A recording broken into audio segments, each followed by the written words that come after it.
Ka tanat sipai ka Israel kala berngam bakan terting ia ka Iran, lada ka Iran kanut bantom bor biang ya ka Israel, lane lada ka Iran ka penpai kaliang ya ka jing ai jing sning jong ka Israel, hakane ka tayo balala. Nama laong badai ka Iran hi, ka balik tombor ningkong ya ka Israel, hakine ki kendet tayo balalen, kumta ka Israel ru hakane ka tayo balalen, kalalik tombor sa Iran ban penyedap bat katay ka jing ile pen ibor, jong ka Iran, tang namar ka jing kesan jong ka ya kile no Hezbollah bat ya ka Hamas.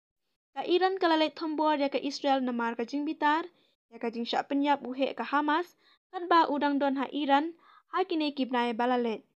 Ha ubnai balalet ka Israel kalalet ban tombor ya uhe jong ka ken hun le no Hamas, hapok ka jakasa jong u, hadin ka jing le jadon benta jong u, mensaki ya ka jing penbam smai u presiden batamai jong ka tekari. Dai kan ka daw baka Iran ka kibitar, na baka Israel kanut ban net tombor hapo uput usam jong ka, wat ban shim sendan ya ka jing im jong ute unong yalam ka Hamas, kat ba udang don hapo ka jing da jong ka Iran.